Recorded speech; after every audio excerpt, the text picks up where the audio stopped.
तो आज बात करते हैं ईरान और अमेरिका के बीच दशकों से चल रहे एक अनोखे एक शैडो वॉर की।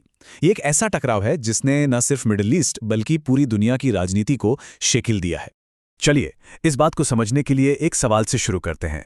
आखिर कैसे कोई एक देश दुनिया की सबसे बड़ी सुपर पावर को घेर सकता है? इस सवाल का जवाब ही इस पूरे संघर्ष की कहानी है।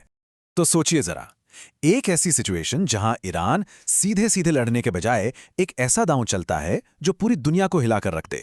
वो हॉर्मोस जलडमरू मध्य को ब्लॉक कर देता है, जहां से दुनिया का एक बड़ा हिस्सा तेल सप्लाई होता है।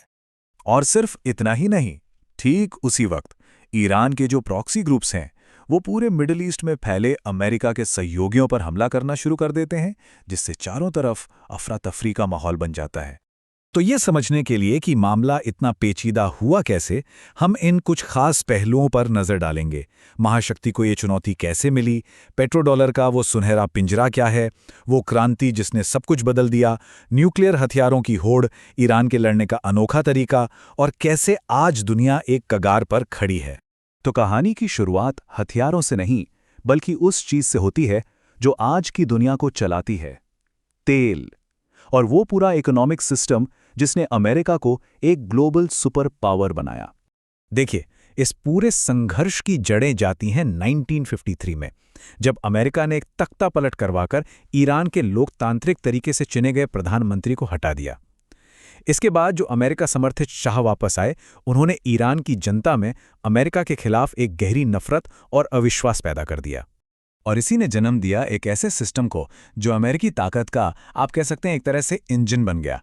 तेल से कमाया हुआ पैसा वापस अमेरिकी इकॉनमी में जाता, जिससे उनकी मिलिट्री को फंड मिलता, और फिर वही मिलिट्री इस पूरे सिस्टम की हिफाजत करती थी। तो ये 4 स्टेप का प्रोसेस बहुत सीधा है। दुनिया में किसी को भी तेल चाहिए तो उसे पहले अमेरिकी डॉलर खरीदना होगा। इससे डॉलर की डिमांड हमेशा बनी रहती है, और यही अमेरिकी दबदबे की असली वजह है। इसने तेल को डॉलर का नया गोल्ड स्टैंडर्ड बना दिया। लेकिन फिर आया 1979 और एक ऐसा वैचारिक भूकंप आया जिसने मिडिल ईस्ट में अमेरिका के बनाए हुए सारे समीकरणों को हिलाकर रख दिया। 1979 की ईरानी क्रांति का मकसद सिर्फ ईरान को बदलना नहीं था, इसका लक्ष्य था पूरे क्षेत्र के पावर स्ट्रक्चर को ही पलट देना। खुमैनी ने साफ कहा था कि सऊदी अरब जैसे अमेरिका समर्थित राजघराने भ्रष्ट कठपुतलियां हैं और उन्हें उखाड़ फेंकना होगा। तो रातों रात हुआ ये कि जो देश अमेरिका का एक अहम सहयोगी था, वो अब उसका सबसे बड़ा दुश्मन बन गया। और अमेरिका ने सोवियत संघ के खिलाफ जो एक स्ट्रेटेजिक एडवांटेज बनाया हुआ था, वो भी एक झटके में खत्म हो गया। अब जब ईरान ने देखा कि वो पारंपरिक सैन्य ताकत में अमेरिका का मुकाबला नहीं कर सकता, तो उसने उस अंतिम हथियार की तरफ रुख किया जो किसी भी देश के लिए सबसे बड़ा सुरक्षा कवच होता है। ईरान के लीडर्स ने अपने आसपास के इतिहास से कुछ बहुत साफ सबक सीखे। उन्होंने सद्दाम हुसैन और मुअम्मर गद्दाफी का हश्र देखा और तय कर लिया कि वो ये गलती नहीं दोहराएंगे। उनके लिए न्यूक्लियर कैपेबिलिटी अब देश को बचाने का सवाल बन चुकी थी। और पिछले 2 दशकों से यही लुका छिपी का खेल चल रहा है। ये एक लगातार चलने वाला तनाव है जिसमें एक तरफ अमेरिका और इजराइल हैं जो ईरान के प्रोग्राम को रोकने की कोशिश कर रहे हैं, और दूसरी तरफ ईरान है जो हर रुकावट के बाद और मजबूती से आगे बढ़ रहा है। इंटरनेशनल एटॉमिक एनर्जी एजेंसी यानी IAEA की रिपोर्ट्स की माने तो आज ईरान एक न्यूक्लियर वेपन बनाने के लिए जरूरी मटेरियल तैयार करने से सिर्फ 12 दिन दूर है। अब इसका मतलब ये नहीं कि 12 दिन में उनके पास एक चालू बम होगा, लेकिन जो सबसे मुश्किल काम है वो पूरा हो जाएगा। अब क्योंकि ईरान अमेरिका से सीधे सीधे सैन्य ताकत में मुकाबला नहीं कर सकता था, उसने एक अलग ही तरह की जंग का तरीका इजाद किया जिसे कहते हैं एसिमेट्रिक वॉरफेयर। ईरान की फॉरवर्ड डिफेंस स्ट्रैटेजी का एक ही मकसद है, अपनी लड़ाई अपनी जमीन पर नहीं लड़ना। अपने दुश्मनों को अपनी सीमाओं से दूर प्रॉक्सी ग्रुप्स के जरिए महंगे और लंबे संघर्षों में उलझाए रखो ताकि ईरान महफूज रहे। तो यहाँ पर लड़ाई बराबरी की नहीं है।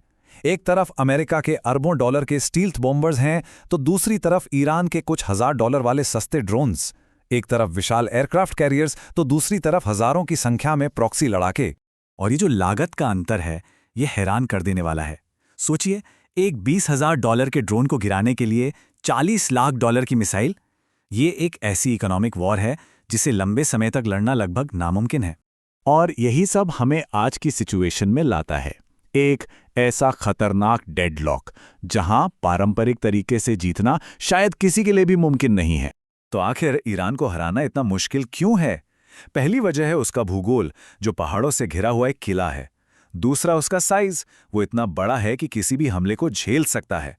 और तीसरा उनका डिसेंट्रलाइज्ड कमांड स्ट्रक्चर, जिसे तोड़ना बहुत मुश्किल है।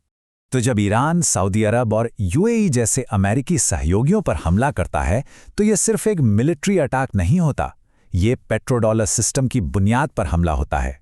ईरान का संदेश साफ है, अमेरिका आपकी रक्षा नहीं कर सकता और इसीलिए डॉलर पर आधारित ये सिस्टम भी कमजोर है। तो ये पूरा संघर्ष हमें एक बहुत बड़े सवाल पर लाके छोड़ देता है। आज की इस बदलती दुनिया में, जहां नए नए हथियार हैं और ताकत के समीकरण बदल रहे हैं, वहां जंग जीतने का असली मतलब क्या है? जब एक सस्ता ड्रोन एक महंगे सिस्टम को तबाह कर सकता है, तो शायद भविष्य की लड़ाइयां मैदानों में नहीं, बल्कि अर्थव्यवस्थाओं और विचारधाराओं के बीच लड़ी जाएंगी।